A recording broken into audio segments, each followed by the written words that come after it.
Hello, everyone. It's 2023. The leader pass is over.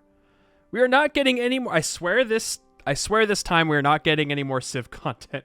If Firaxis proves me wrong, I'm gonna throw up. That's all I have to say about it. But I did say that we are going to be doing the newly updated tier list week, and we're starting off. I don't know if strong is the right word, but we're starting off with the city-state tier list. The first city-state tier list, we're just going to pretend that one doesn't exist because somehow Kumasi was ranked C tier. So just ignore that one. That one's, I don't know who created that one, but it wasn't, there's no way it was me. But we're back again. I have changed some things. There's a lot that have stayed the same, but there are a lot of city-states that have changed. There is a new S tier city-state. I am following a bell curve this time, so I hope that makes things a little bit more equal. That's what I did with my last leader tier list. And before we start all of this, there will be 2 more tier lists coming out. There's going to be the Wonder tier list, as well as the new updated Leader Pass tier list, where I'll be ranking first all the Leader Pass leaders, and then all of the Leader Pass leaders integrated with the rest of the regular leaders. That will be coming out through the rest of the week, so look forward to that. But I guess we could just jump right into it. Before we do, if you are enjoying my content, please consider subscribing. Dave would very much appreciate it if he can reach 60K. We are very close to it. So I would appreciate it if you subscribe. Anyways, let's go.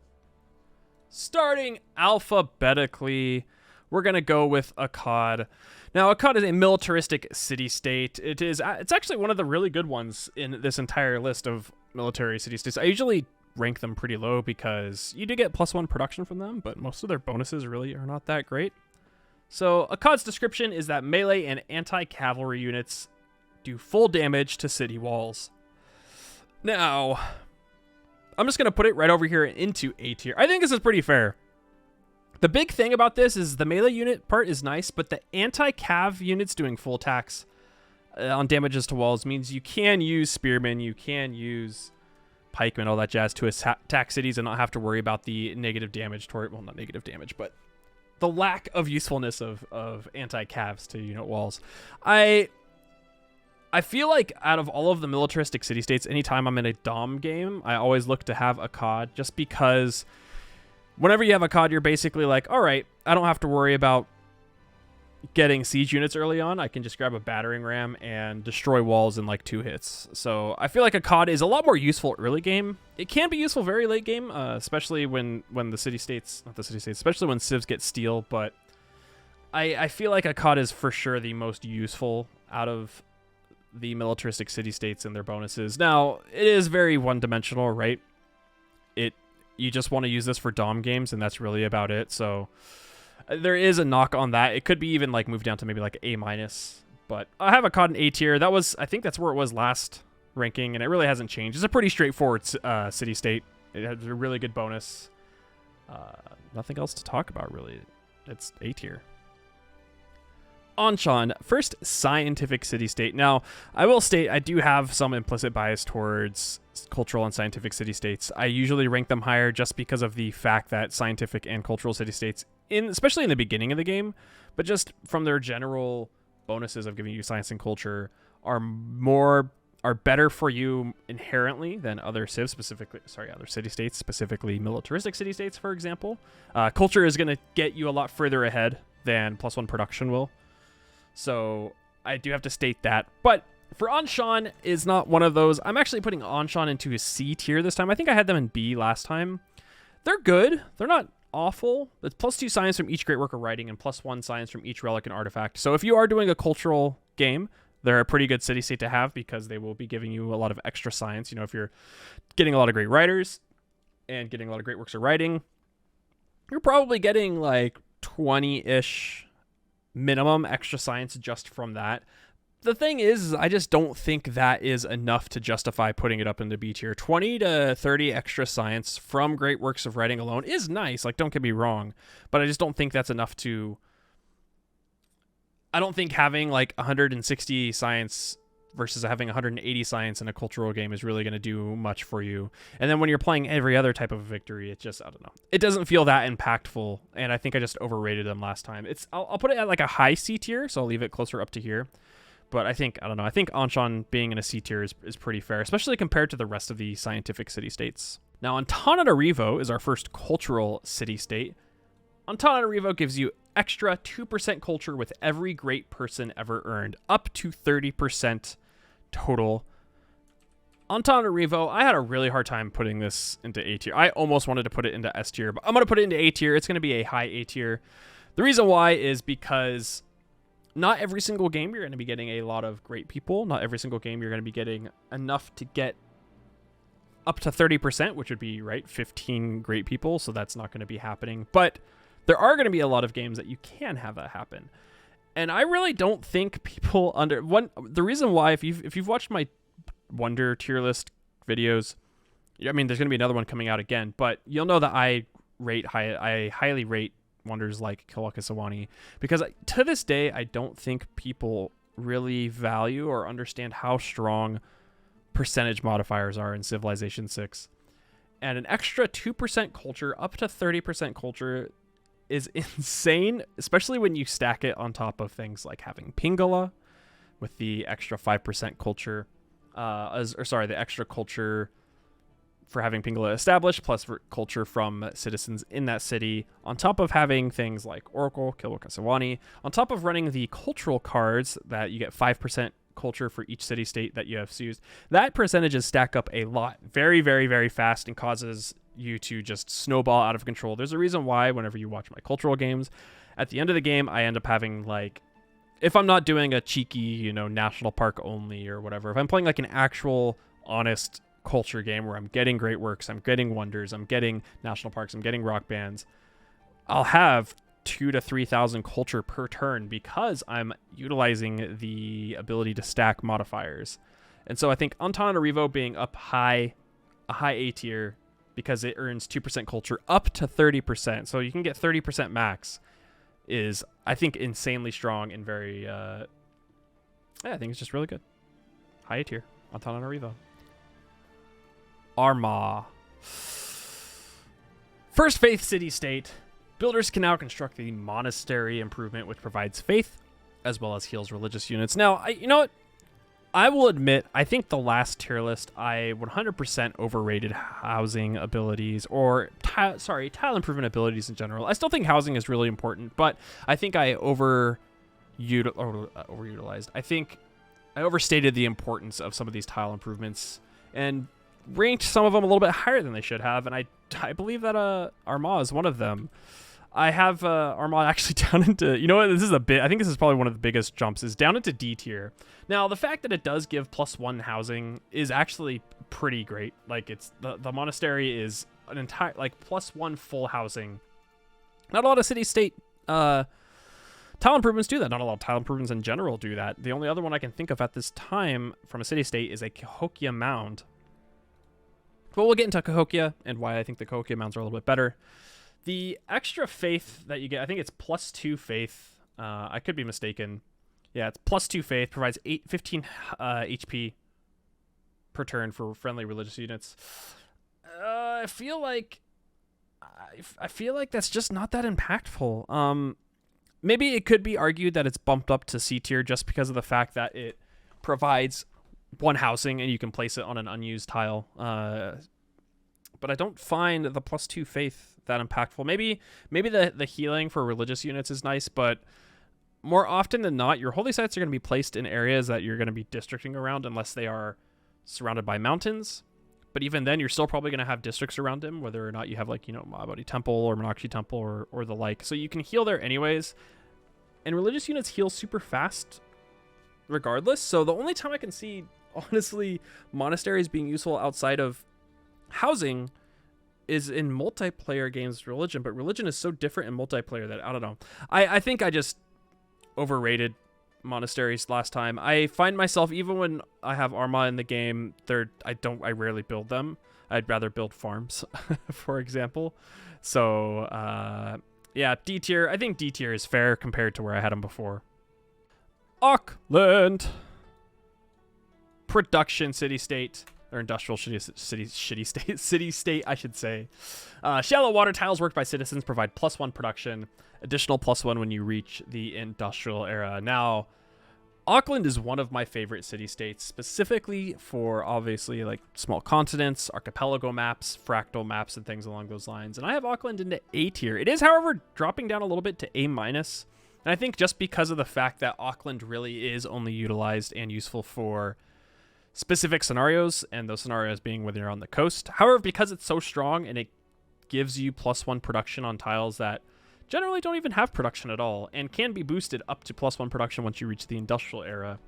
Also, you know, stacking with shipyards and the like. I just think that that extra production for coastal tiles, because generally coastal cities lack production, so this makes up for it. I think this is a really good city state. It could be argued that it could be because of the requirements of being, you know, having a coastal city for it to even be useful. It could be even be B tier, but I find it so strong in coastal games, or when you have cities that have coast, that A tier is, I feel like, pretty applicable for it. That's pretty straightforward. +1 production from shallow water tiles. AYUTTHAYA. This one's kind of tough for me now. I had it in S tier, I believe, last time, and this gives you plus 10% culture, or culture equal to 10% of the building's production when you finish it. I had it at S tier. I feel like it straddles the line between S and A tier, with it being incredibly impactful early game, not so impactful mid game, but a lot more impactful late game. It's tough. I don't know how. I mean, this is basically Ramses' ability, right, with the new leader pass, so I don't know how strong it actually is. It's kind of tough to think about how strong it actually is. I've had it in games where I utilize AYUTTHAYA very well, where I finish a building and then it finishes a civic and a half, because that was like an industrial era building that basically boosted me through a couple. I could see it being incredibly strong, but now that I think about it, I don't know if it's S tier. I don't think it's. I'm gonna do it. If Antananarivo is not S tier, then I do not believe that AYUTTHAYA is S tier either. I'm gonna put it down into A tier. I'm gonna put it down to like mid A tier, because it's useful always, right? In every single Civ game, regardless if you're doing domination, religion, whatever it is, you're going to be building buildings. Maybe not so much in religion versus like science, for example, but you are going to be building buildings. You are going to be gaining culture. You're going to get a culture boost from having AYUTTHAYA Seused. So there is usefulness no matter what game you're going for. I just don't think it's as impactful as I thought it was in retrospect. I think things like Antananarivo actually might be better. Not by much, but I think it might be better. I'm going to put it down to A tier. I think it's just like a solid. I think this is a really good example of a solid A tier city state where it's good with everything. It's not so OP that it's going to completely win you games, but it's very, very good. So I think that's a really good example of that. So yeah, there we go. I made up my mind. A tier. BANDAR BRUNEI. BANDAR BRUNEI? First trade city state. You'll run my reaction. You probably can already tell how I feel about this one. Your trading posts in foreign cities provide +1 gold to your trade routes passing through or going to the cities. Now, this is not a very strong city state early game. I don't even think it's that strong late game, and I'm putting it down into D tier. I'm putting it down almost to F tier. Even with high trade route civs like Portugal, Elizabeth I, Cleopatra, I don't think that the stacking of trading posts is as impactful as some of other city-states, for example, like HUNZA, where it's based off of distance, right? Trade posts in foreign cities provide +1 gold to your trade routes. Early game, you're not even going to have trading posts at all, so it's useless until you get the trading post, right? A lot of these trade routes take up to 30 turns to complete, so you might not even have a full. You might have to wait until a full era before Bandar kicks in. It does give you a decent bonus, especially if you have a lot of, especially late game when you have, maybe 4 to 5 trading posts in a civ.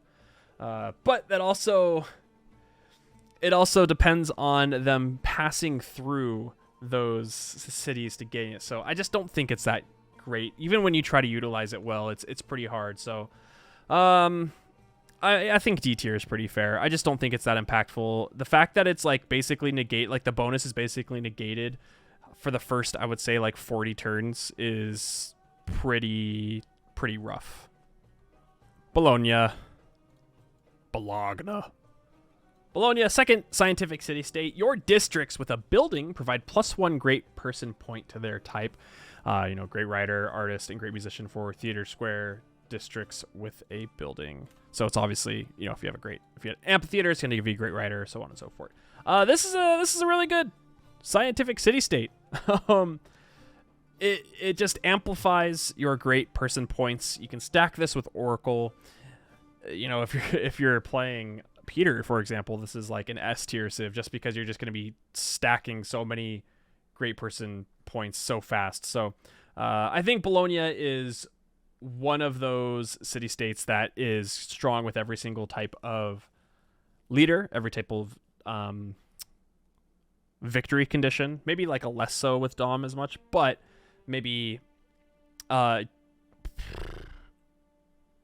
religion is probably the least impactful, right? Once you get your great prophet, you don't really need the great person points, so it doesn't really help that much. It just gives you the extra faith.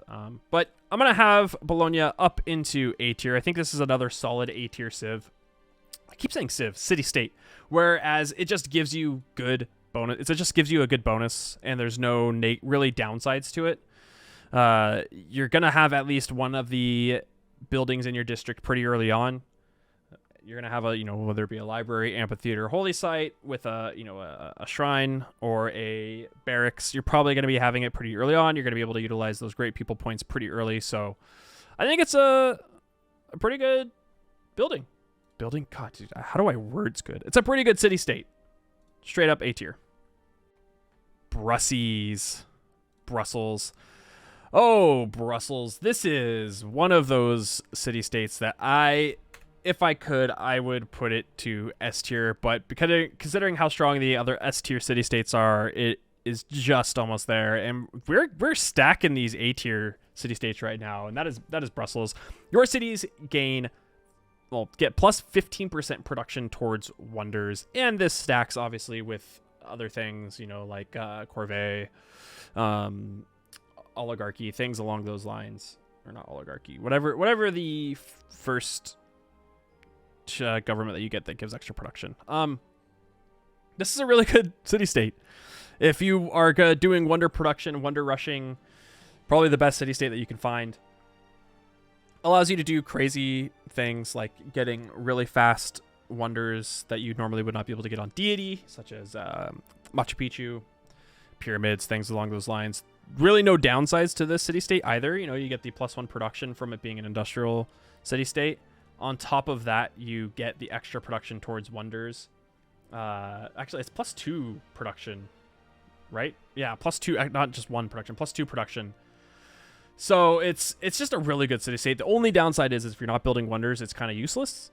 So that's the reason I think why it's not an S tier versus A tier. It's kind of the same thing along the lines of Antananarivo, where Antananarivo's bonus, if you get it up to 30%, can just be astronomically good, and the same thing with Brussels. But if you're literally not building wonders, then it does you no good. So I think high A tier is very, very fair. That plus 15% production and utilizing it and combining it with other production based bonuses for wonders is very strong. So high A tier for Brussels. Buenos Aires. I'm like you're gonna see my amenities bias actually showing now. Buenos Aires, your bonus resources behave like luxury resources, providing +1 amenity per type. This is I think a big jump up from the previous ranking, where this is a solid A tier. Look how top heavy these first parts of the alphabet when it comes to city states are. Amenities are this is another thing which actually kind of goes hand in hand with the multiplier bonuses and percentage stackings that people really undervalue in Civ. It's also amenities as well. I talk about amenities a lot in my games and how people are always asking, like, how are my cities so productive? How am I getting all of these yields? Amenities are another one of those, because amenities play into the multipliers that you can stack. If you have a happy city, which is 3 amenities or higher, up to 3 to 5 amenities in your city on Gathering Storm, you're getting 10% extra yields towards your cities, whether it be, you know, production, culture, stuff like that. And if you have an ecstatic city, which is 6 amenities or higher, you are getting, as ecstatic, you're getting 20% extra yields to those cities, which is, that's just bonkers, right? So the fact that Buenos Aires gives you extra amenity just from having a bonus resource, right? If you have rice in your city and you improve it, that's +1 amenity. It's per type, obviously, per city. So most of the time, you're going to have 1 to 2 bonus resources in your city. So that's just 2 amenities for free right there, unless you're chopping them. So, you know, if you have a deer tile and then you have a wheat tile, that's 2 extra amenities. If you have 1 stone and you have 1 cattle, that's 2 extra amenities. It's really easy to get extra amenities on top of your luxury resources. So this also helps too if you just don't have luxury resources around. Now, the downside, obviously, is you don't have any bonus resources, or you need to chop your resources, you know, if you're building wonders or whatever, and then you don't have any, then it's kind of useless, which is, I think, why it's another solid A tier, because the majority of the time, there aren't really that many downsides to it. We go into CAGUANA now, our third cultural city-state. CAGUANA gives you the tile improvement, which is a bate, which provides culture and tourism. The bates give you extra culture being surrounded by bonus resources. So this is one of those ones that kind of require bonus resources, just like Buenos Aires does. However, I just don't think it's that good. I generally find when it comes to cultural tile improvements, this is one of the weaker ones. It is very dependent, obviously, on resources. And I'm actually this is gonna be a D+ city state. If we were taking into account also the fact that it's cultural, maybe it would go up into C because it gives you +1 culture.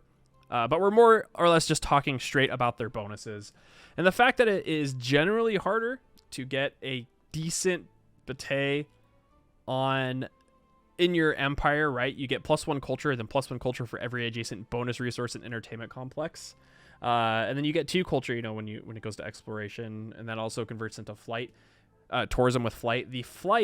The tourism is generally not that great for its cultural output compared to the Moai from Rapidui, for example. Additionally, with a lot of the bonus resources, I did talk about this with Buenos Aires, but you're not, I'd say like 60 to 70% of the time you're going to be chopping those bonus resources unless they are cattle, unless they are wheat, unless they are rice. And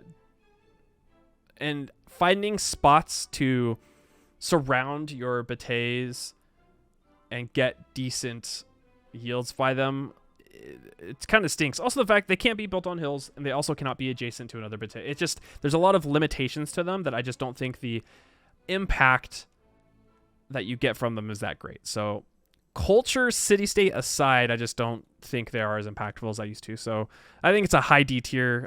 It could be argued that if we were taking into the account that it's a cultural city-state, it goes up to C tier, but I don't think CAGUANA is that great, actually. With that, we go into another tile improvement city-state, and that is Cahokia. Your builders can now make Cahokia mounds, which is a tile improvement. It provides gold as well as housing. Now, the Cahokia mound itself is, especially when we're comparing it to the monastery, is probably a better tile improvement than, well, it's not. It's a way better tile improvement than the monastery. Not only do you get +3 gold when you build it, you also get +1 amenity from the first Cahokia mound in that city whenever you build the first one. You also get +1 housing. It does turn into 2 housing once you get to cultural heritage, but the fact that it also gives an amenity is just, I don't know.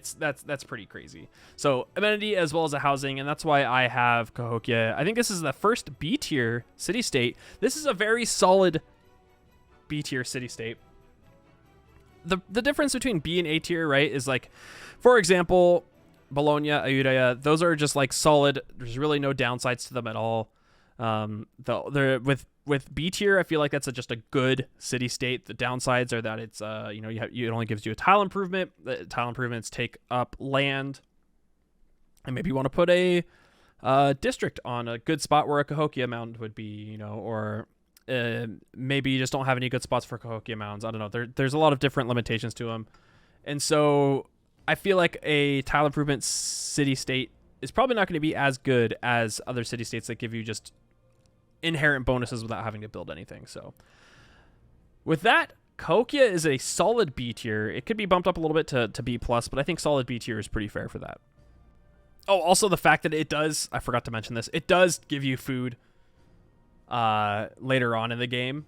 So if you do place it around your districts, it does get some adjacency things with districts. I believe it requires feudalism, so it's there's also just more stuff to it. It just improves as the game goes on. So this is the best tile improvement I think in the game from a city state, at least ones that give you like housing and growth. But with Cahokia, we move on to Cardiff. Cities receive +2 power. Whoa, I turned into a 12-year-old. Sorry, +2 power for every harbor building.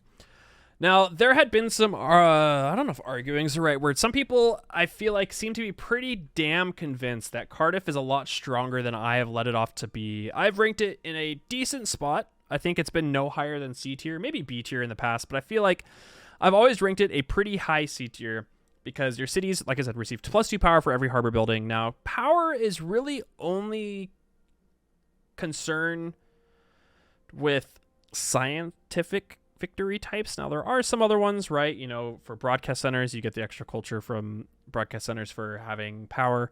Same thing with the majority of buildings that are from your, tier 3 in your districts. So having extra power is nice. And the fact that you get +2 power for every harbor building, right? So if you have a lighthouse and then you have a shipyard in there, it does give you plus couple extra power, but I generally find power issues are not that big of a deal in Civ 6 when you get to the point where you really need power, and that is, like I said, majority of the time is scientific victories because you want your cities to be powered, to be productive, so that you can launch your Lagrange station projects and keep them powered while you are while you're building them. And that could be you could usually overcome that with just building the tile improvements that are renewable energies, such as wind farms, offshore wind farms, solar panels, and stuff like that, which provide more power than you generally would get from Cardiff. Now, especially the fact that it is from harbor buildings. Most of the time, you're not going to have an industrial zone in a harbor, so I get that's kind of like the offset of it, but that's when you can build offshore wind farms. And if you're utilizing power, if you try to utilize power from those buildings on harbor or in coastal cities, I don't know, I just generally don't find it that impactful when you can overcome it in other ways, or you just build biosphere, like whatever it is. I feel like there are better ways than to get the +4 basically power you're going to get from Cardiff. So I still think high C tier is my ranking for Cardiff. I think that the benefits of it are good, but I just don't think it's that powerful or as powerful as people think it is. Cinguetti, second, I guess. Yeah, it is our second faith city-state. I really like the city-state. It gives you +1 faith on your international and domestic trade routes for every follower in that city of your founded or majority religion. So if you have a religion and you have it in all of your city-states, if you have a religion in all of your city, as well as, it's a majority religion in there, you're going to be getting a lot of extra faith per turn just from your trade routes. So if you're going faith-based, you have a religion, you're going a faith-based science game, you have a ton of trade routes out, you're going to be gaining a lot of extra faith just from having Cinguetti. So I think with that, I feel like a high B tier, low A tier is a really good ranking for Cinguetti. Like I said, obviously, if you don't have a religion, that is kind of not going to be useful for you. However, if you don't have religion, you're more than likely going to be getting religion spread to your cities, so you're going to have at least some followers in your cities, regardless whether or not it's your religion.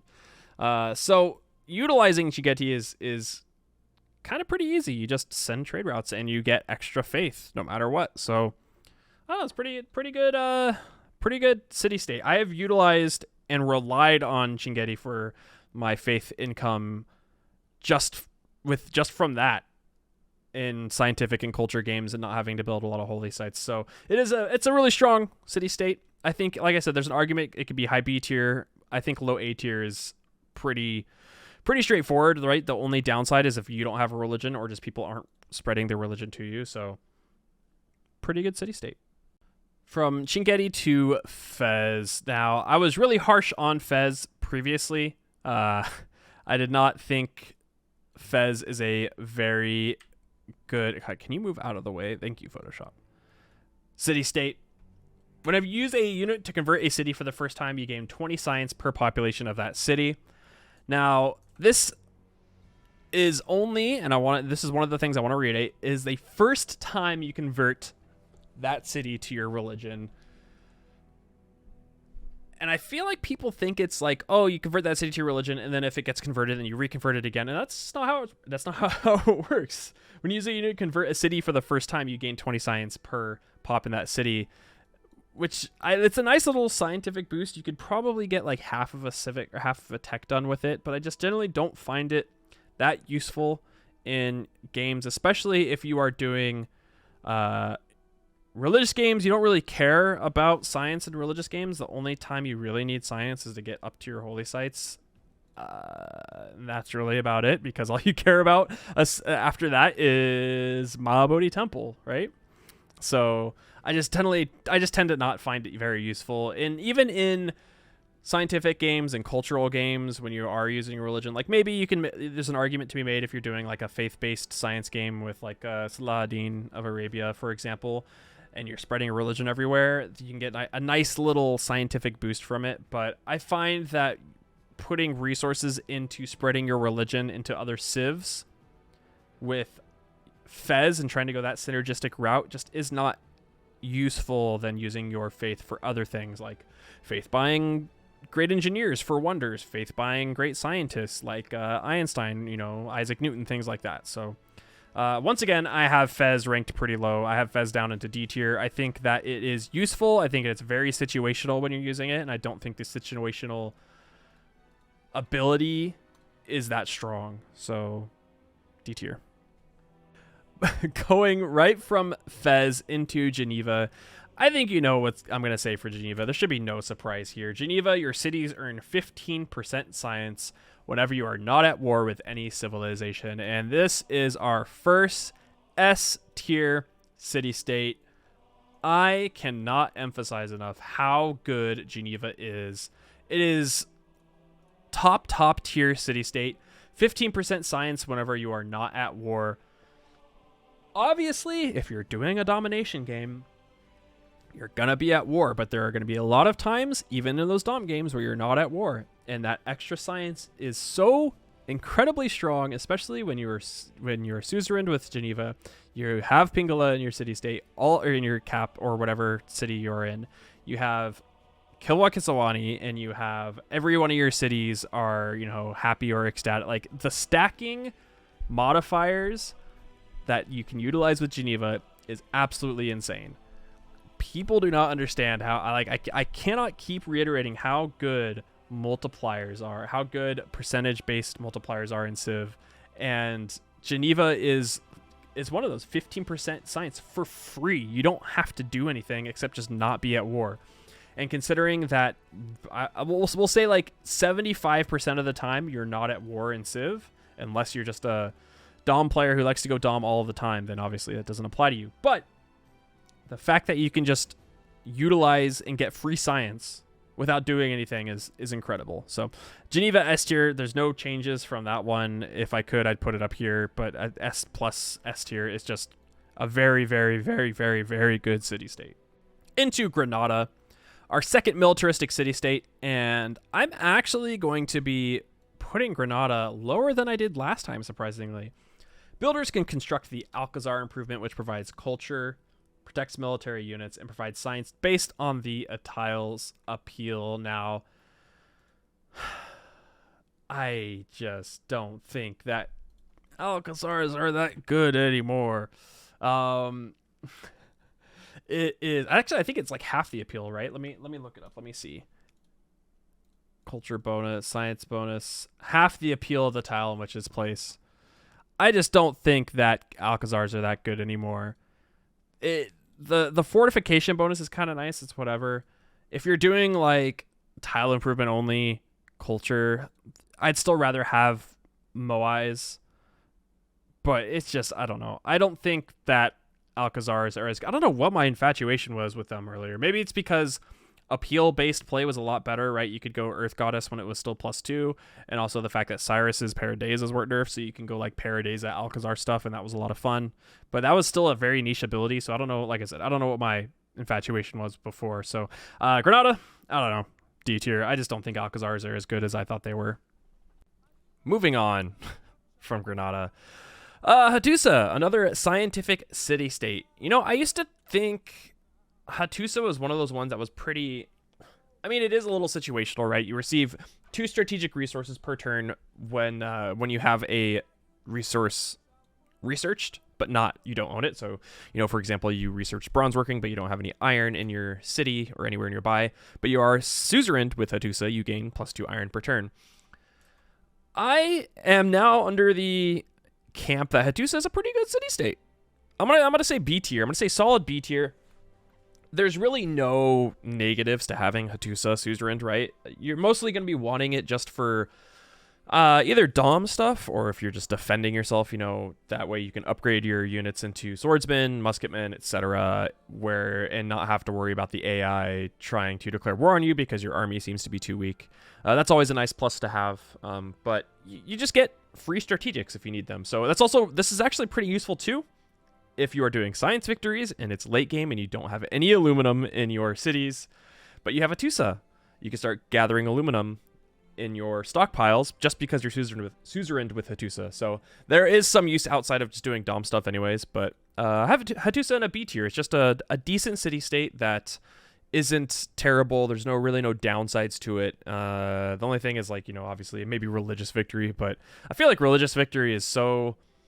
like, it's so linear and it's so niche at this point that I almost don't consider it a real victory type, because it's just, there's one way to win it super easily, and it's, I don't know, it's kind of like, it's almost not even, there's almost like no point strategizing for it, right? So anyways, that's my little rant. Hattusa B tier.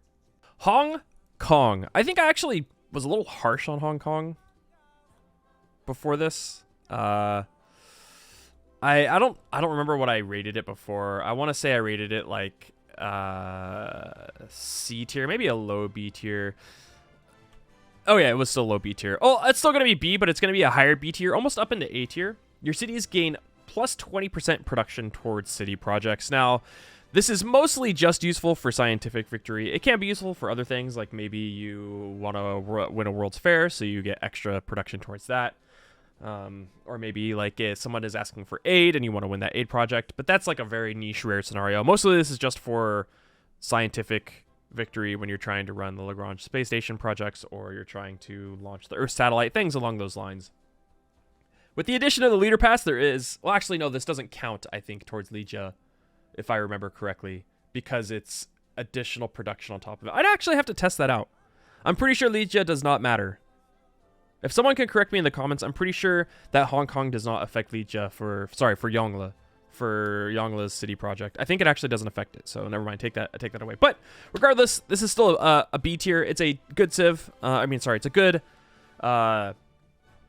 city-state. That plus 20% extra production makes a pretty significant difference. Obviously, it's mostly for like one victory condition, but because it's so strong for that victory condition, I think B tier is pretty reasonable for it. So anyways, B tier, Hong Kong. HUNZA. You receive +1 gold for every 5 tiles a trade route travels. Now, this one is, I think, a really good example of how much stronger this is than Bandar Brunei, for example. Bandar Brunei, your trading posts in foreign cities provide +1 gold to your trade routes passing through, whereas HUNZA is literally just +1 gold for every 5 tiles a trade route travels. So you could be gaining at least +3 maximum gold for your first city-state that you send, or sorry, your first trade route that you send if you are sent suzerained with HUNZA. And obviously, it's going to go further if it is a trade route through a harbor, or if you have a trading post in. So this just scales as the game goes on, and it gets better. The scaling is better than it is for Bandar Brunei, for example. Whereas HUNZA, it is, you basically get a better deal off of your first trade route, as you have to literally wait a long time for this. So HUNZA, I'm going to put this in a B tier. It's going to be a B minus, mostly because it's just, you get those effects immediately. They're not crazy It is possible 3 gold per turn. More than likely, you're getting 2 extra gold per turn from your trade routes, because your first trade routes are probably either, if it's not a domestic trade route, it's going to be a trade route to like a city-state. And that city-state's probably going to be like 12 tiles away, 11 tiles away. So you're going to be getting at least 2 extra gold per turn. So I think B tier is pretty fair. Jerusalem, your city-states. Sorry, jeez, dude, how do I words good? I feel like I can't words good anymore. Your cities with holy sites exert pressure as if they were holy cities, aka they give 4 times religious pressure in all cities within 10 tiles. This is, I think, a stronger city-state than I had let off before. I think this was in D tier previously. Either that or a very low C tier, almost D tier. I almost want to put this into B tier. I think this is one of those city-states that straddles C tier and B tier. Like, there's an argument that could be made for either one. Being able to have a lot of religious spread from any city that has a holy site, I think, is pretty damn strong. I think that is a very underutilized ability. So I'm actually going to move this up from C tier to low B tier. I think that's a pretty good upgrade from what I had it as last time, just because normally you only have to really just rely on your holy site, or so your holy city, to exert a lot of pressure, but throw Moksha into one of your cities and have Jerusalem Suzed in every single city that has a holy site just puts an insane amount of religious pressure on all of your cities and nearby cities. So I think this is a pretty strong city-state. This is a really good city-state if you want to do a apostle spread holy site religious victory. It's a lot of fun with that, but there you go. Yeah, B tier. You know, after a little bit of careful consideration, this is going to be a big change. I think a lot of people are going to disagree with me on this. I'm actually going to take Auckland, and I'm going to put Auckland into B tier instead of A tier. I was thinking about this because I'm about to rank Johannesburg right now. And Auckland's dependencies are even more niche than Johannesburg's dependencies are. So I want to put Auckland into B tier. It's going to be a low or a very high B tier, nearly A tier. But I think when we talk about Johannesburg gains +1 production for every improved resource type in your city, +2 once you research industrialization. The thing is that a lot of people think it's just strategic resources, but it's literally any type of resource that you have in your city. If you have improved cows, if you have improved furs, if you have improved iron, improved whatever it is, if it's a resource, it counts as a resource for Johannesburg. Meaning, if you have 2 to 3 to 4 extra resources that are improved, that's 5 or 6 extra what's the word I'm trying to say?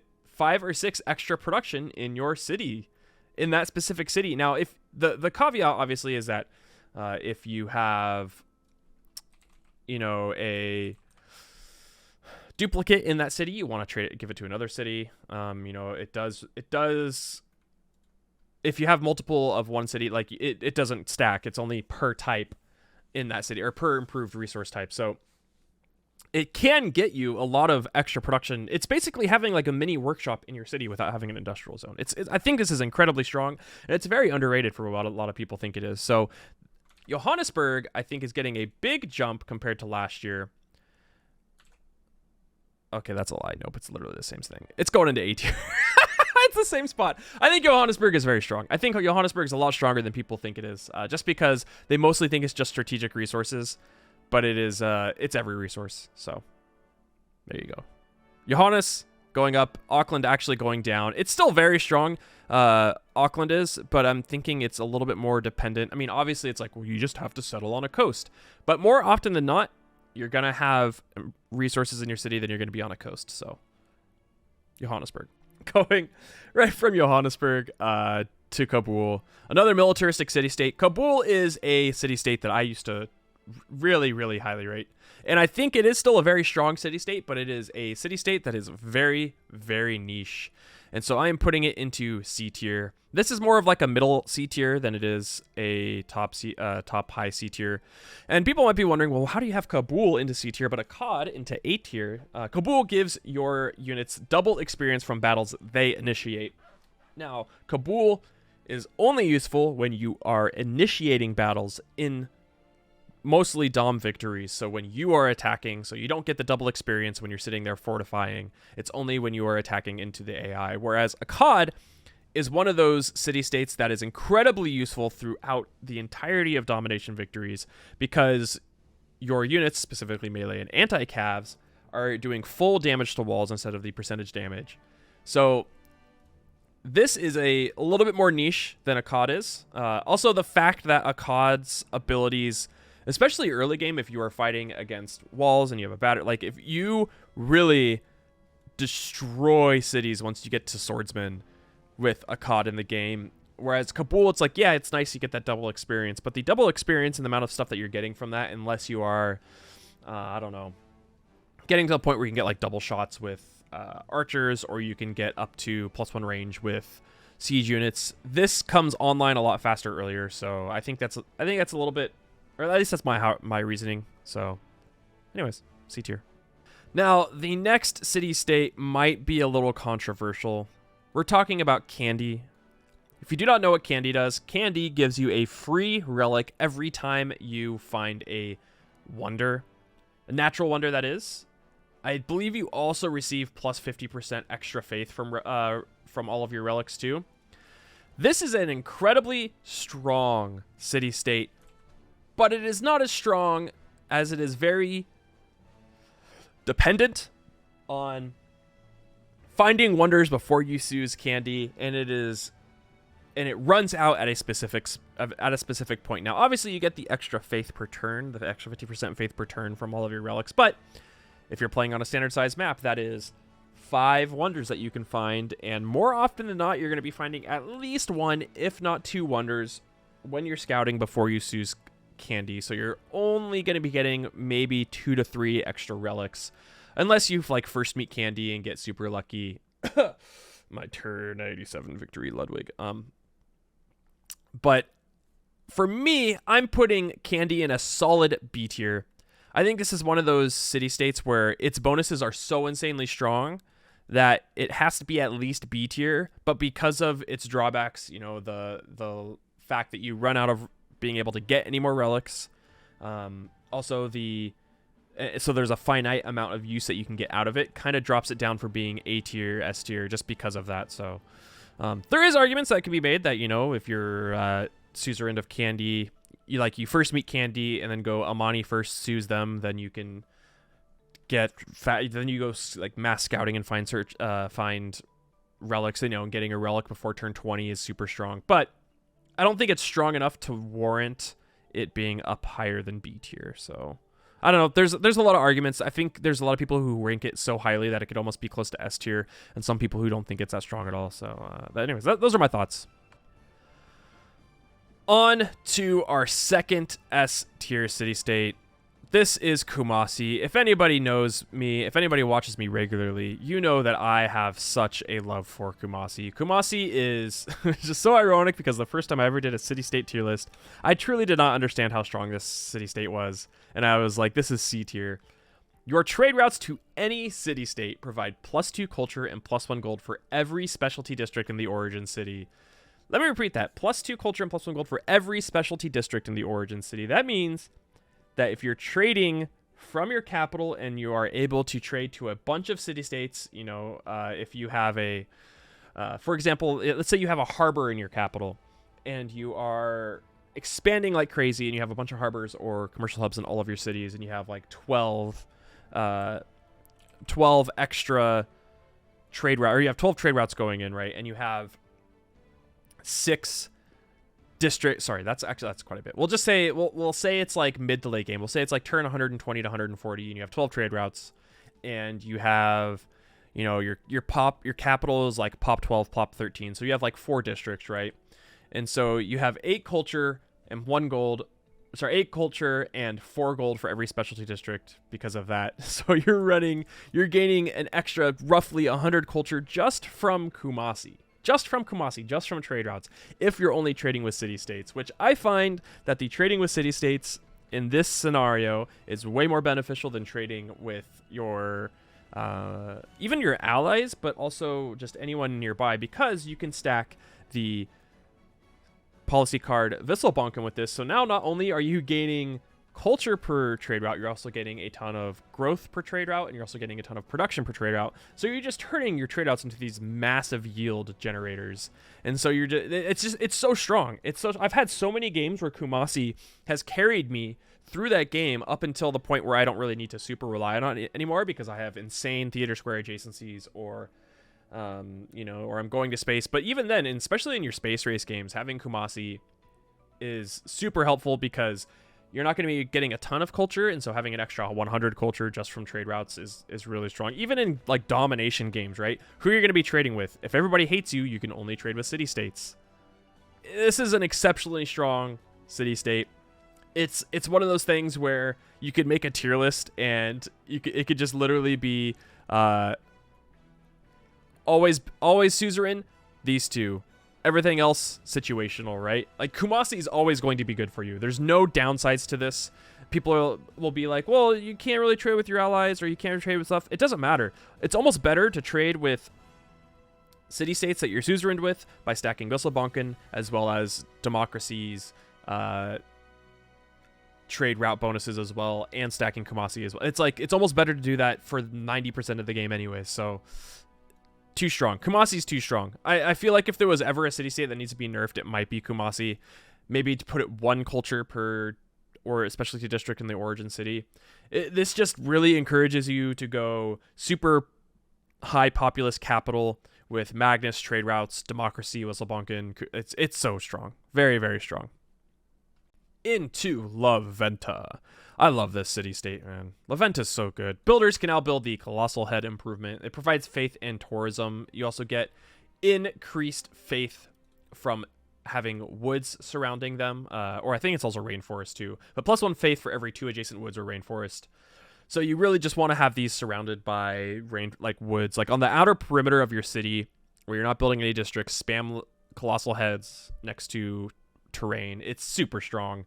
This is going to be a very high A tier, not quite S tier, but a very high A tier, because there's really no S tier city-state with tile improvements, because it requires you to place down a tile improvement, which has some dependencies. Maybe you settle on a spot where you need to chop all of your woods, and so now your plains tiles only have +1 food, +2 food, +1 production.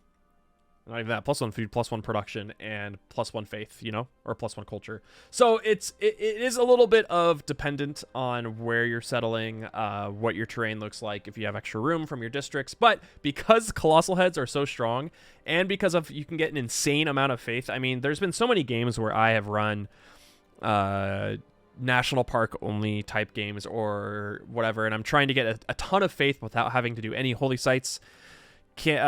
Almost said Candy. La Venta completely made up for that. If I just have like La Venta and Chinguetti into the game, it's just so much extra faith that you can gain from it. Especially the fact that it gets a crazy amount of tourism too. Once you research flight, not as much as, we'll talk about another city-state later, but not as much as that one. But you can still get a ton of tourism from it. It's really, really strong. I think La Venta is rightfully so up into A tier.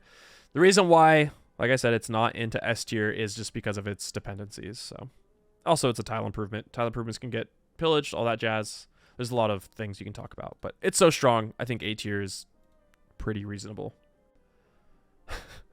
From La Venta to Lahore. It's like almost impossible not to laugh talking about Lahore. You can now purchase the Nihong unit with faith.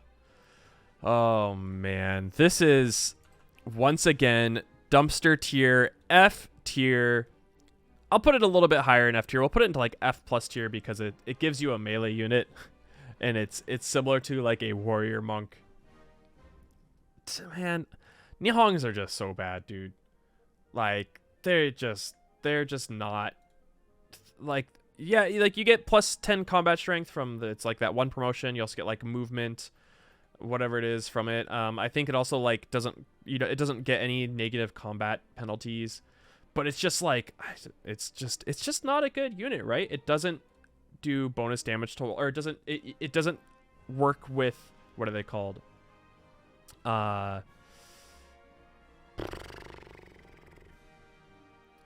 not siege units, like battering rams, all that jazz. So you can't use them to take cities or to flank with or attack cities with. So it's very weak in that aspect. I just like, dude, Nihongs are so bad. Yeah, there's like some cool scaling that you can do late game. And it's like the gold maintenance and stuff like that is not like, it's pretty negligible, but it's just like they're just not a good unit, man. They're not good. I would so much rather have a swordsman than a Nihong. Like that's that's all it comes down to. It's like, oh, do I want something that can work and take down city walls and kill a city, or do I want something that is like super niche and you know, gains combat strength when it's soothed of Lahore but loses it? You know, it's like there's so many things that are just wrong with this city state. There's only one city state that's still worse than this one, because at least you get a unit that can do damage. But I don't know, man. I still, to this day, I still hate this stupid city state. I'm still laughing about my disdain for it. But we'll go into Mexico City here. Mexico City, regional effects from your industrial zone and entertainment districts reach 3 tiles farther than before. This is a city-state that I am bumping up massively from my previous ranking of F tier. This is going actually into C tier, pretty high C tier. The regional effects from your industrial zones and your entertainment districts, such as the amenity effects that you get from entertainment districts, as well as the production modifiers that you get from IZs, now reach 3 tiles further, aka it reaches a whole city further than it did before. This is pretty decent. I don't know. I think this is kind of one of those ones where I was like thinking, it's just not that strong. The niche abilities of getting it that, being able to reach 3 tiles farther is just not that big of a deal. It actually kind of is a big deal, because if you have a, maybe not even a Magnus capital, but a city that you built Revalia in, you have Magnus in that city, and it more often than not, Revalia is going to be built in probably your second city, because that has, better hills and stuff like that. So that means more cities are going to be centered around that, because you're expanding that way. So that means your IZs with your Magnus abilities and the regional effects from it is now reaching further, because you're suzerain with Mexico City, meaning all of your other IZs around your Revalia city are going to be stronger. Same thing with your entertainment complex. You're more often than not, if you're building an entertainment complex, putting it in a spot where you can build Colosseum. You're putting Colosseum like directly center in a ring of like 5 to 6 cities. Now, if you have an entertainment complex and you are soothed with Mexico City, now your entertainment district amenities from getting like the zoo and all that jazz are reaching further, because your entertainment complex is more or less centered in your entire empire. So now you're actually reaching like 2 to 3 more cities further than you would before. So I think this is actually a little bit stronger than I thought. This is one of those ones where I was like, what the hell was I thinking when I ranked this? I'm bumping it up entire 2 tiers because it's those 2 abilities, and it's, useless if 1, you're not building an IZ, 2, if you're not building entertainment districts.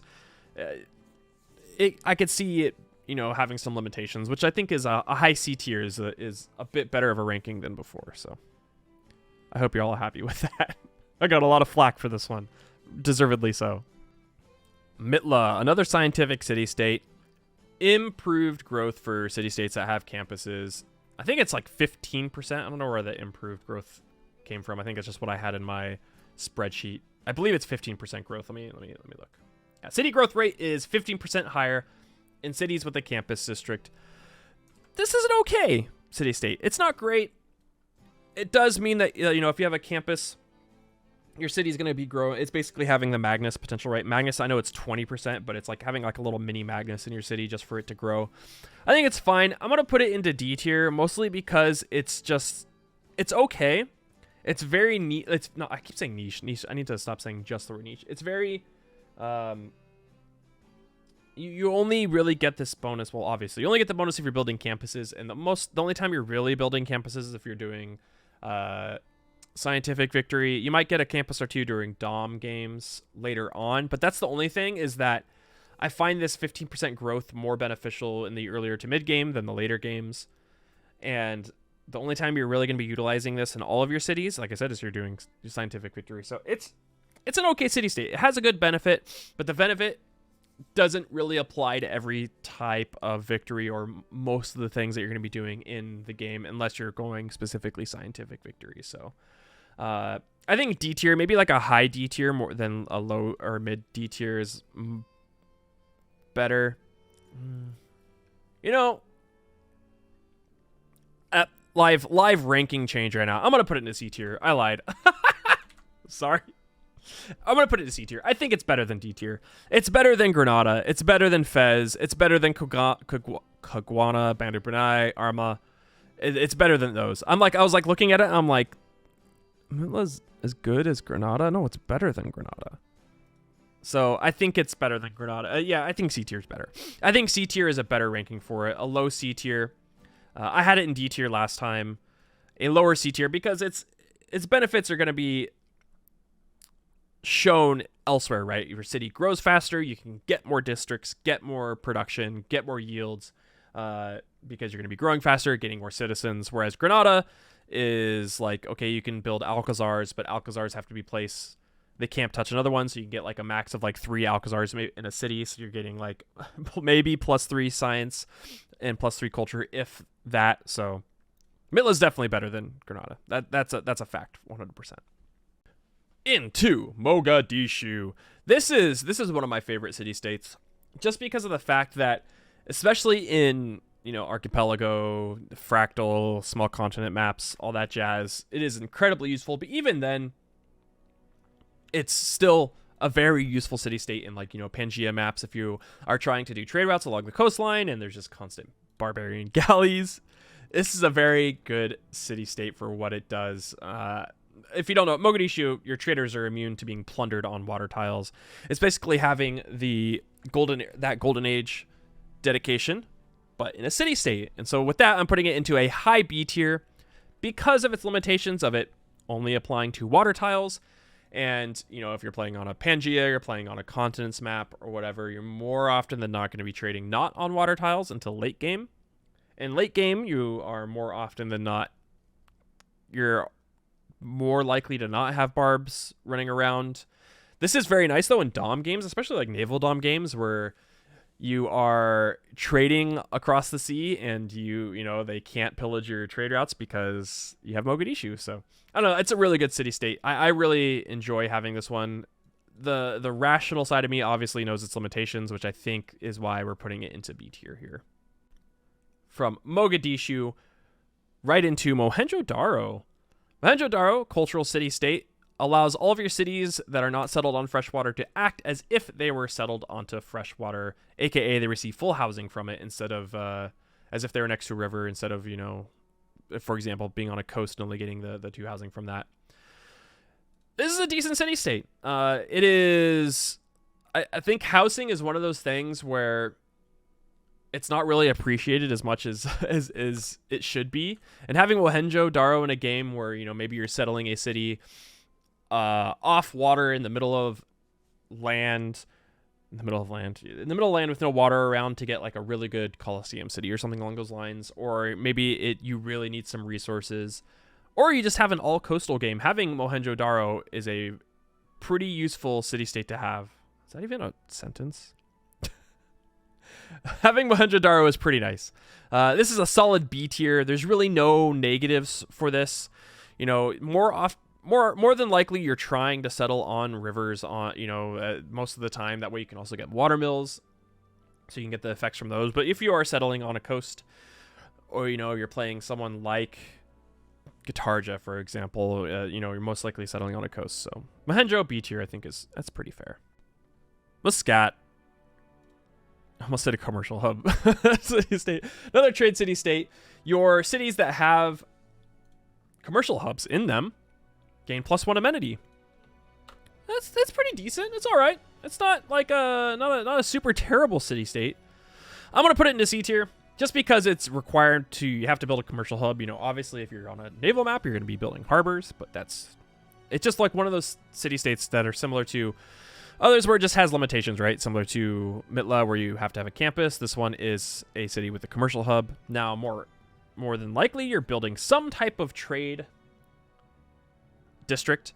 And if it's on a normal, we'll just say standard map, like a Pangea or a continents map, then it's going to be a commercial hub. So your cities are just gaining an extra amenity. And considering how strong amenities are in my little rant on them earlier today, this is a pretty decent city state. So High C tier, I think, is my argument for it. I don't think it is as strong as, you know, Mogadishu or Hunza or Cahokia, but I do believe that it has some use to it, like MITLA, for example, and Cardiff. So C tier for me. Nalanda. This city-state, however, has a very one specific niche use in that it builds a tile improvement called the Mahavahara. Now, the Mahavahara itself isn't that impressive. It's not incredible. However, what it does outside of that is it unlocks a random technology the first time you build a Mahavahara. Now, there is some RNG to it in building this, right? Maybe you have one turn left of researching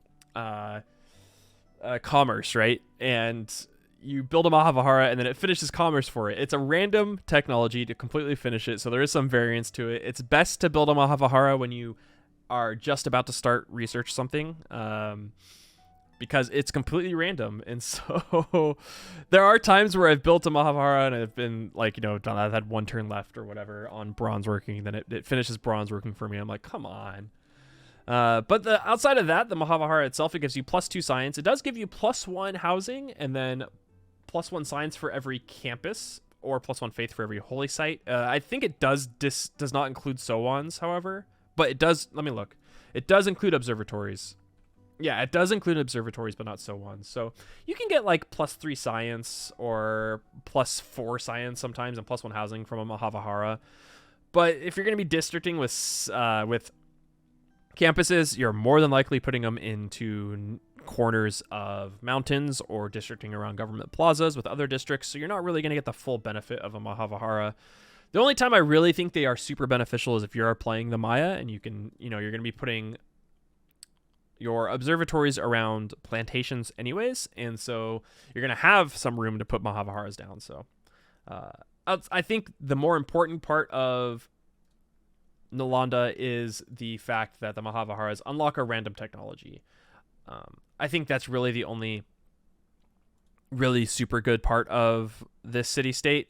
The same thing with Alcazars and Granada is that they can't be built on hills, nor can they be adjacent to another Mahavahara, unlike VENTA or Colossal Heads can be built right next to each other. So B tier, I think the fact that you get one free tech is completely like that. If Mahavaharas didn't give a free tech and they were just the science and faith and housing or whatever, I think it would be down to below C tier or a high D tier alongside of Granada. I think the Mahavahara is better than an Alcazar, so it would probably be like C tier. But because of that, I think the fact that it unlocks a whole technology bumps it up only once, though. The first time you do it, it bumps it up to at least B tier. So we'll put it like a solid B tier right here.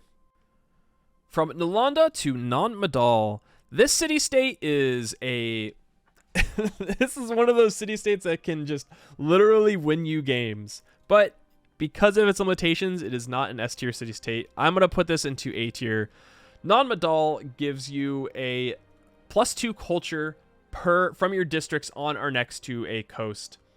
If you are playing someone like Japan, for example, this also it also counts as lakes too. It's not just the coast, it's also lake coastal tiles as well.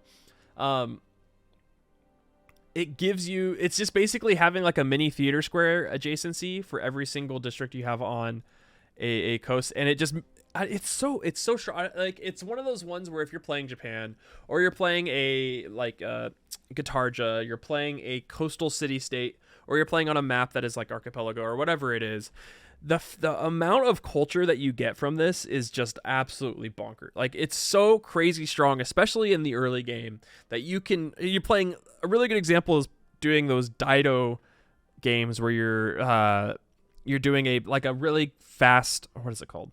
Doing a Didosphere game where you're building biosphere, you're building a ton of districts, you're placing them along the coastlines. It really encourages you to do that, and you're going to be getting a ton of culture just from all of your districts that are going to be lined along the coast. It is such a strong wonder. I think it's very underrated. So I have it into mid A tier because it is dependent on coasts, and because it isn't like, because it's so strongly dependent on the coast and it forces you to place your districts on the coast. I think it drags it down from even Antananarivo, for example. But the effects that you get from non-Madol are so strong that it belongs up here. NAZCA. I think I had NAZCA rated pretty low last time. I think it was like a C tier before. I have NAZCA up in B tier this time. NAZCA's a pretty good tile improvement. I've been blown away by it a couple different times now, because I've played some games where I've had some random desert tiles around me, and I put a NAZCA line down.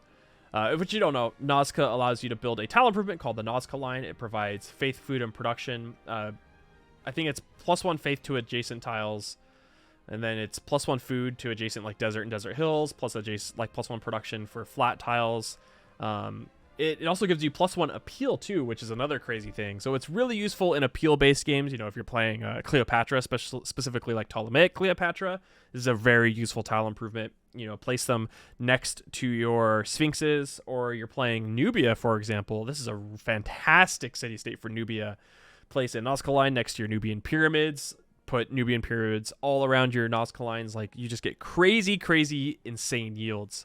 Limitations, obviously, has to be placed on desert tile.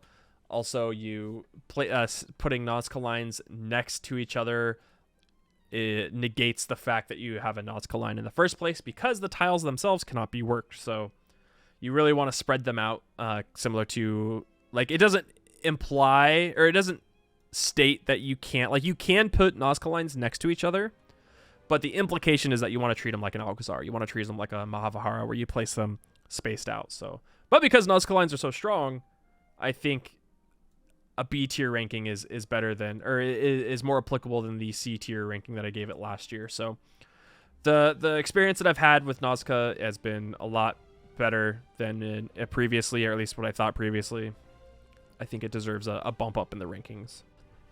And we go right into Gazagarmu. Land combat units and support units are 20% cheaper to purchase with gold for each encampment building in that city, in that encampment, basically. This is it's a very strong city-state with only one purpose, and that purpose is obviously buying units.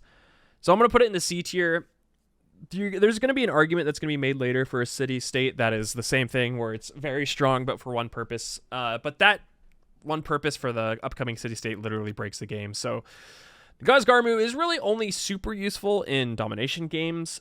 It obviously synergizes insanely well with Mansa Musa, right? Using your gold abilities to get, like, 50 gold units to purchase them. It works out very well. But other than that, I just don't find, like, I think it's still very, like, the ability is really nice, right? That 20% discount, which you end up getting a total of 60% if you go all the way up to a military academy. It's super nice. I think it also, it also gives a discount on faith purchases. Duh. So, like, Grandmaster's Chapel it also stacks with Grandmaster's Chapel late in the game. I know it says 20% gold discount. I'd have to actually someone have to fact check me on that, because I'm pretty sure it also works with faith purchasing, which is why Mansa Musa is so highly regarded with this city-state. You'd think I know this, right, with all the Civ that I've played, but sometimes I forget. Even then, I still think C tier is pretty fair for it. Maybe like a high C tier, low B tier. Like, you could make an argument for both. So I'll put it at a high C tier for now. I might change my mind later on it, but I think high C tier is I think that's fair, right? Maybe I'll come back to it later. I like how we get right from Gazagarmu into Preslav.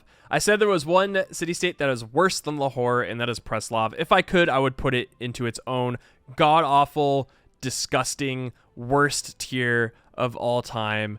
This city-state is so, like, just straight-up trash. It is... I want to reiterate, too, this is strictly for Gathering Storm. I know that Rise and Fall... its vanilla ability was different. Like, I think you got +5 combat strength from cav units on hills, which is, I think, isn't that a ability with the Mapuche? Let me check, actually.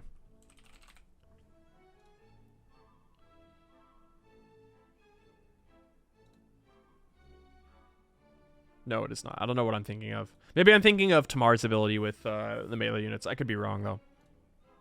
Regardless, Preslov is such a terrible bonus. The actual bonus is that your cities with encampments receive +2 loyalty per turn. It's each encampment district building, so it's like, you know, if you have a military academy, you're getting +6 loyalty per turn. But I want to say that there is never a time, like, yeah, I've had some issues where like a city will flip and I've had to like flip it back like 2 to 3 times. But if you're playing domination correctly, there is never a time where you're going to need Preslov so much that you're like in dire, you're like, oh my god, I need that extra 2 loyalty right now. Because if you just run Limited and you just run Praetorium and you throw a governor in there, or if you're playing Dom correctly, you should be using Victor with his promotion Garrison Commander, which gives loyalty to cities surrounding that city that has Victor in it. You really shouldn't be having loyalty issues like that. The only time that I could see it even being remotely useful is if you go into a civ, take a city of theirs that is like super surrounded by crazy populous cities, and you went deep into their territory, and you have to you have to have Preslov. But even then, like, the cities are not going to be building like military academies at that point. The time you're soused with Preslov, they're probably going to have a barracks, and that's about it. They probably won't have academies. There's just no good reason to ever have Preslov soused, except for the +1 or the production in your capital when producing units. There's like literally no reason to have Preslov. It's such a trash city state. I've said it before and I'll say it again. There's been some people being like, well, sometimes you need the loyalty when you need to go to domination. And you're not, I'll say, you're not playing Dom correctly. You're not utilizing your policy cards. You're not utilizing Victor. You're not taking cities that you need to be taking and raising ones that you don't. This is a god-awful city-state. Its vanilla abilities are better than this. It's so trash. It should be removed from the game, or it should be reworked. It is garbage. F minus. Moving on to Rapa Nui. A little bit more positive, shall we? Let's be a little bit more positive to this city-state now. Rapa Nui is one of the city-states that I was talking about earlier in regards to their abilities being a little bit better for tourism than La Venta's, and that would be this one right here. Now, Rapa Nui is not going to be an A tier city-state. I am putting it into B tier because there are a little bit more limitations than La Venta's Colossal Heads, albeit there is a higher ceiling than Colossal Heads. Rapa Nui does allow you to build the Moai improvement. It gives you culture for also additional Moai next to it. You also get extra culture. I think that's +1 culture for every 2 adjacent Moai, and then it's +1 extra culture when for every adjacent Moai once you research a civic. Let me look it up real quick. Yeah, that civic is medieval fairs.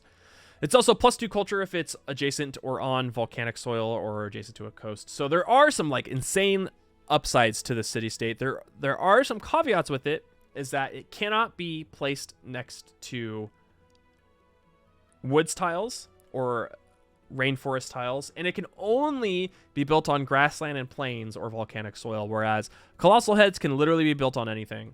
That's the difference between the two is Colossal Heads have, I think, like literal no restriction except for snow. I think they can't be built on snow, but nothing, you know, that's every tile improvement. There's no is snow.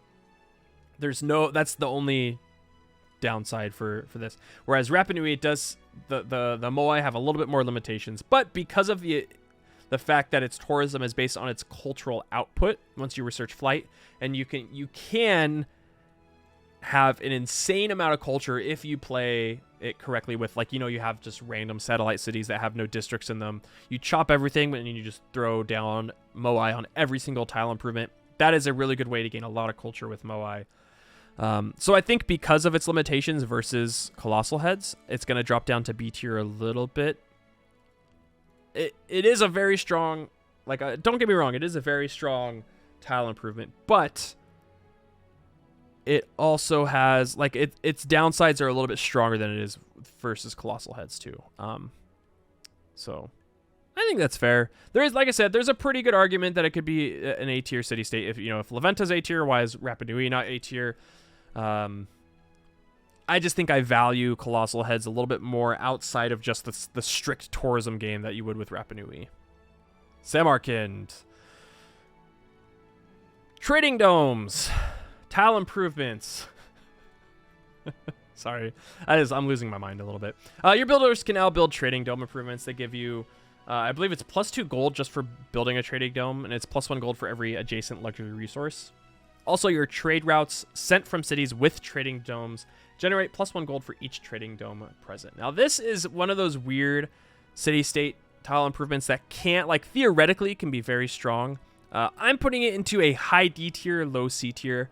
I think that the payoffs from having trading domes is not as strong as having, like, Colossal Heads, for example, because they need to be around luxury resources. I believe they can, actually you can build them on everything, actually, now that I think about that. But like the fact that it only gives you gold, and then it's also based off of whether or not the trading domes are surrounded by luxury resources, it is very difficult to place trading zones in super optimal situations. So more often than not, you're only gaining like +2 extra gold from them, and then maybe plus like a couple extra gold from your trade routes. You're also only getting the gold from your international trade routes. Domestic trade routes don't count. Another reason why they are so bad, actually, I'm going to put them lower. No, actually, this is fine. Sorry. D+ is fine. The reason why they're so bad compared to Colossal Heads, compared to Moai, compared to Cahokia Mounds is they don't provide any housing whatsoever. And that is just a big old bad. It might be a little bit worse than Alcazar's, actually. So I'm going to put it into a straight D tier. Trading domes suck.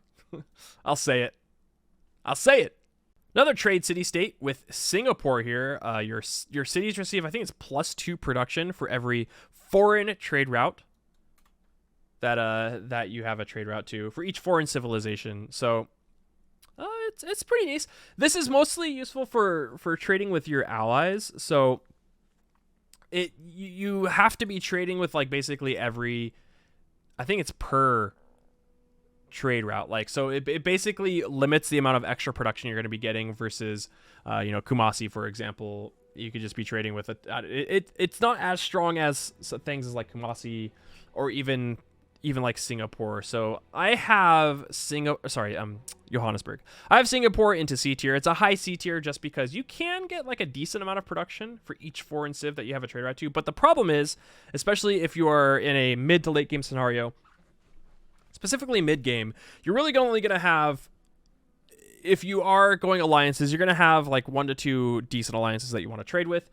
It's going to be either a scientific or a cultural alliance, and you want to be consistently trading with those allies. You don't want to trade to like multiple different other civs because you'd rather just get the cultural or the scientific alliance bonuses, from your trade routes. So there is a caveat to this, which I think is why C tier is a little bit better than, or I think C tier is a little bit more fair than ranking into B tier, because its use case doesn't really happen all that time. Like, it's one of those city states that's theoretically is very good, but in actual practical uses, it's not as strong as it's made out to be. So I have it into a high C tier.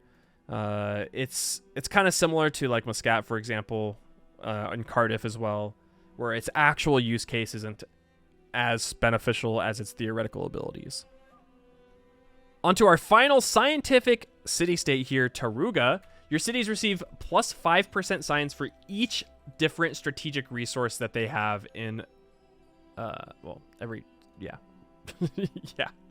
each different strategic resource they have in those cities. So, it doesn't give empire-wide bonuses. It is city-based, so there is some dependencies on it in that your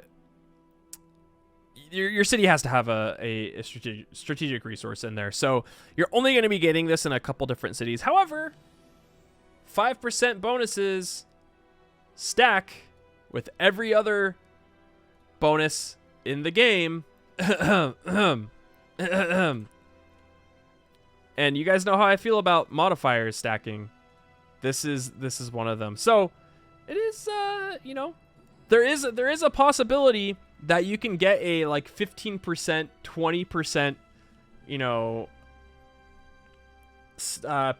scientific boost from Taruga just because of having multiple strategic resources in your city. Now, more often than not, 2 to 3 types is pretty rare. You're really only gonna have like just iron in that city, maybe niter, but you're probably not gonna have horses, you know, and iron. You're probably not gonna have aluminum, especially. So you're more than likely only gonna be getting 5 to 10% in like 3 to 4 of your cities. But I think that 5 to 10% is pretty strong in the first place. You know, it's boosting your science by 5%. Like, I don't know. Modifiers are really strong. 5%. I think B is fair. I think maybe it's probably closer to a C tier city state. Yeah. Sorry. I'm sorry, Taruga. Once I like start talking out loud to myself, I'm like, yeah, it's more of a C tier city state. It's theoretically very good, practically not very good, or practically not as strong. Still good, but not as strong. I think C tier is better now that I think about it. Yeah, that feels right. Valletta. I think I ranked Valletta S tier in my first ever tier list, or at least like incredibly high A tier. I actually have Valletta down into B tier this time. It's still a very good city state. It has one use case, but I had a B tier last time too. Okay. I think I literally ranked it like S tier in my first tier list ever. City center buildings as well as like encampment buildings can be bought with faith.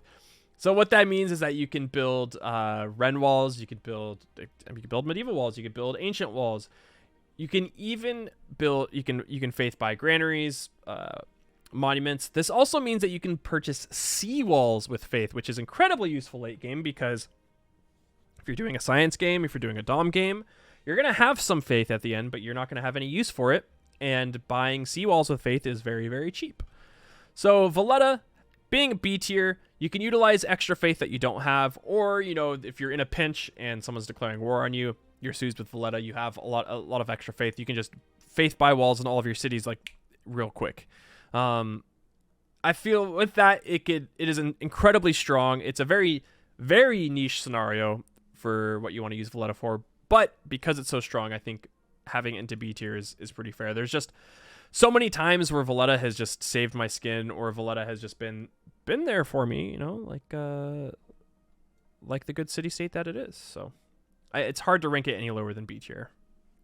Vatican City. This is another one of those city states that is theoretically good, but practically, anytime you activate a great person, you spread, it's a boost of religious pressure. I think it's 400 religious pressure of your founded or majority religion to cities within 10 tiles. Now that is a lot. That's a pretty big distance, 10 tiles. It's more useful for me that I found that it's more useful for me for spreading my religion to my own cities than it is to AI cities or my neighbors. So I have it into D tier. Like, it has some usefulness in that, you know, if you need to spread it, you can. But the amount of like great people you're going to be getting to, like, where you're like, oh, I need to spread my religion. Let me get a great person and spread it with some religious pressure, right? That use case scenario is like, that rarely happens. You're more often just going to be, you know, spreading your religion passively through trade routes or just through religious pressure naturally, or by like getting like an inquisitor real quick and running to all your cities and making sure it's your religion in there. I don't know. I've never found Vatican City to be very good. There is some like arguments I've seen in my previous tier list for like, but I've used Vatican City, you know, I've got a great merchant, I used it to spread my religion, and it's like, okay, but it's such a convoluted ability to go out of your way to spread extra religious pressure inadvertently, whereas I can just use a missionary. Like, I don't know, it's not that good. It has use, but its use is so like niche and limited that it's just like that. On to Venice. Your trade routes to foreign cities earn +1 gold for each luxury resource at its destination. Venice is fine. Venice is low C tier. There's a possibility of a high upside for Venice getting like 3 to 4 gold from each of your trade routes to foreign cities for having just a ton of luxury resources at its destination. But it's just like, I don't know.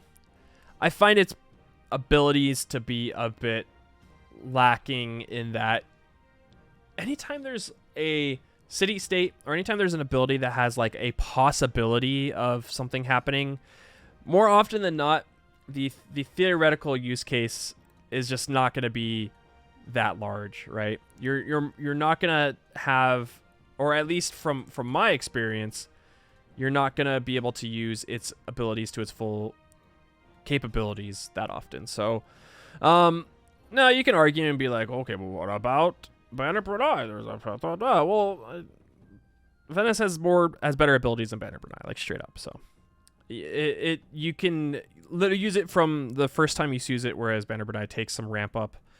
And there's also just a higher upside to it. So I don't know. Like I could argue that it's D tier as well, but I think just C tier, low C tier. Like I think it's better than Vatican City for sure, and it's better CAGUANA. So I just nothing else to say about it. Vilnius, another C tier city state. That's it. That's all. No, I'm just kidding. Vilnius is your highest active alliance level. All of your theater squares receive plus 50% adjacency bonus. Now, this is a pretty strong ability if you can get, like, it's basically like running the card, right, for your adjacency, theater square adjacency bonuses, but it's also based off of your high alliance level, meaning that it's not going to be going into effect until you get alliances, right? Like until you get the civil service civic. So it's yeah, it does. The thing is that it does increase. This is one of those city states that it's late game adjacency bonus can be absolutely insane, but I don't even know if insane is the right word. It's almost like one of those things where it almost doesn't even matter by the time you get to there is an upside and a possibility of being able to get 150% adjacency bonus just from having Vilnius if you have a level 3 alliance. In my experience, in my culture games, I'm winning so fast that by the time I get to the end of the game, I'm just barely getting to a level 2 cultural alliance, so I'm only getting the extra 100% adjacency bonus. So I find that it's more often than not as useful as it could be. Now, for like an average player who's maybe winning games between 250 to 300 turns, then yeah, this is probably a lot more useful. But for me, it's just its bonuses don't come online fast enough for me to care. And then by the time it does come online, I'm already winning the game. Because there is some usefulness to us, right? Usefulness to it. There is plus 50% extra adjacency bonus you are getting from your theater squares. So, there is some nice to it. If you are playing like Pericles, for example, obviously it's going to be very strong, right?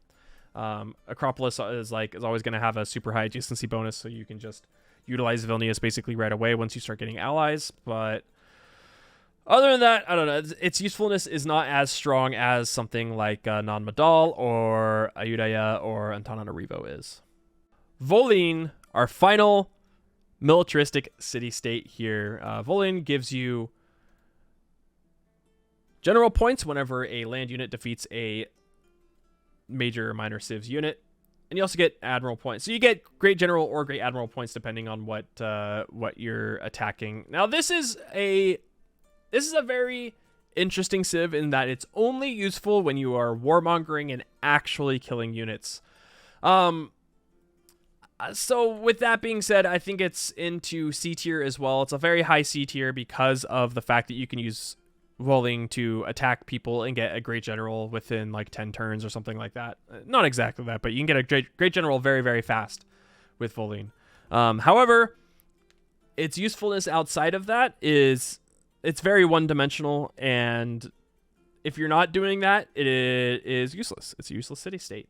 I think it's along the lines of Garzugarmu, where it's very one-dimensional, but because it does its ability very well, it can be useful. So high C tier, I think that's pretty fair for Volyn.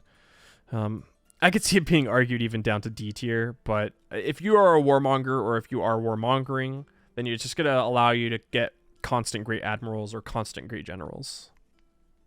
Remember how I said earlier that there's a city-state that is, it only has a one-time niche ability, and that ability, but that ability is so broken that it puts it into S tier.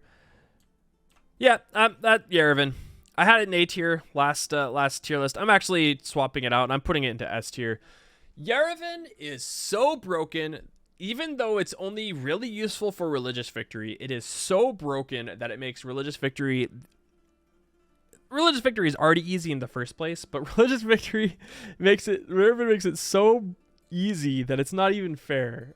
Whenever you are suzerained with Yerevan, your apostles get to choose from any promotion instead of just the random ones that it gives you. Any single promotion. Now, if you watch my latest video, my Herald video, where I did a one city challenge with zombies on and did a religious victory, if you combine Moksha, which gives the final apostle ability with Moksha, that gives your apostles 2 promotions to choose from, 2 promotions instead of just 1, and you have Yerevan, you basically win the game. You can just quit the game right there. There's no reason to play anymore, because all you do is you take an apostle, you take the first promotion in your apostle as proselytizer, which removes 75% of the religious pressure in a city, and then for its second ability you take translator, which is triple strength religious spread from that apostle in the city that you're spreading in, meaning with one spread you're basically converting a city, if you're converting all the way, if not just barely enough to convert it.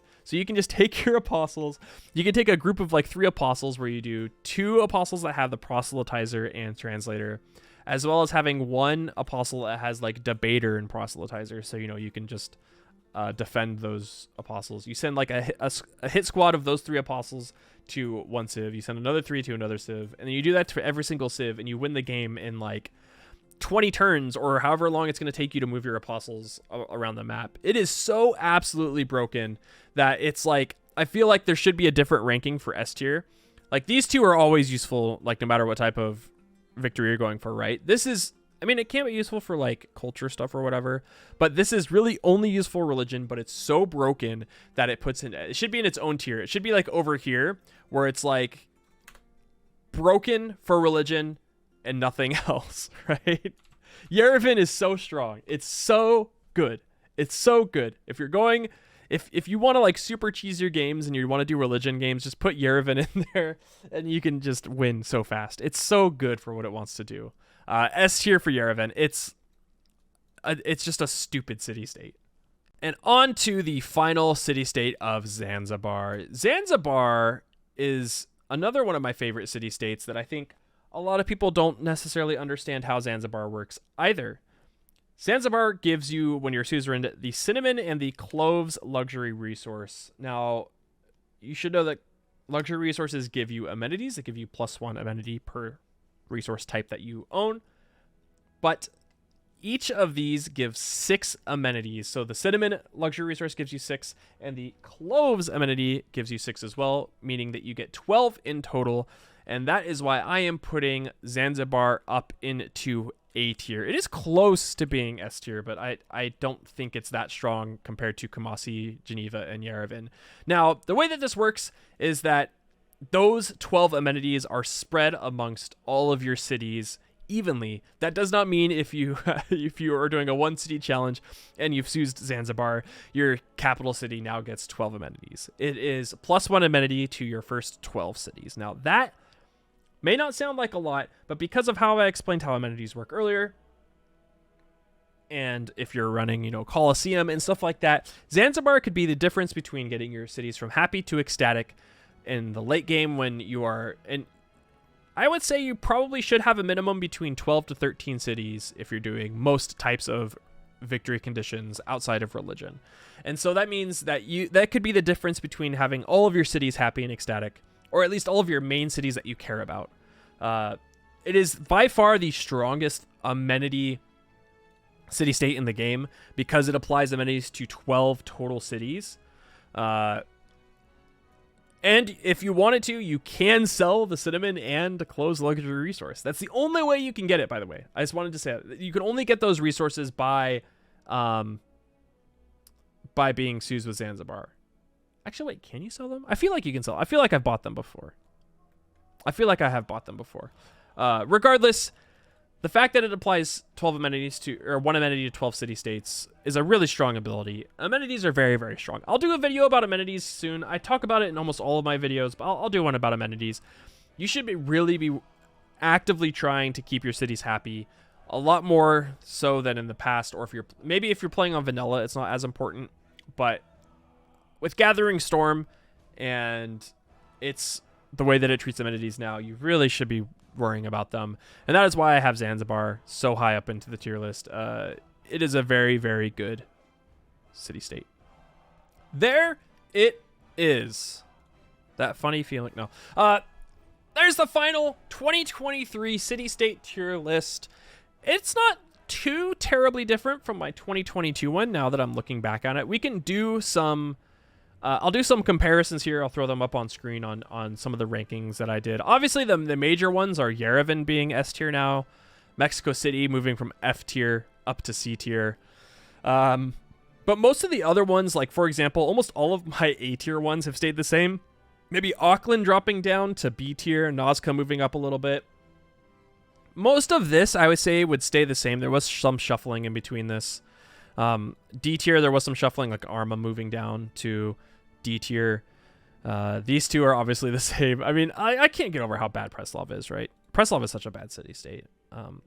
I feel like this is a pretty fair ranking. I feel especially between B and C tier, you can shuffle some of these in and out, but it's also down to personal preference, which is the whole point of tier lists in the first place. Is you want to hear my personal preferences on what I think about X, Y, and Z in Civilization 6, and this is how I feel about city-states in Civ 6.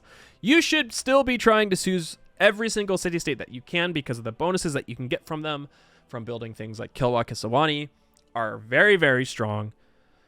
Some of them you don't really need. Don't worry about this guy. But yeah, what do you guys think? Please let me know your thoughts in the comments. I would like to hear, your thoughts, like if you're pissed that I put Granada so low, or if you still think, there's a lot of people that still think Cardiff is stronger than I think it is. I'd like to hear it.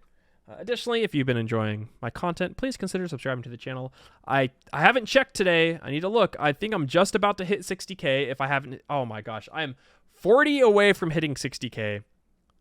So if you feel like it, consider subscribing to the channel. I also have some social media. I have a Discord if you'd like to join that. Twitter if you'd like to follow that as well. I do have a Patreon and a Coffee. Don't feel obligated to subscribe to those. All of my content is for free. If you felt like throwing like $5 my way to buy me a coffee, you can. That's what they're there for. But no obligations. All my content is free. And with that being said, I hope you enjoyed it.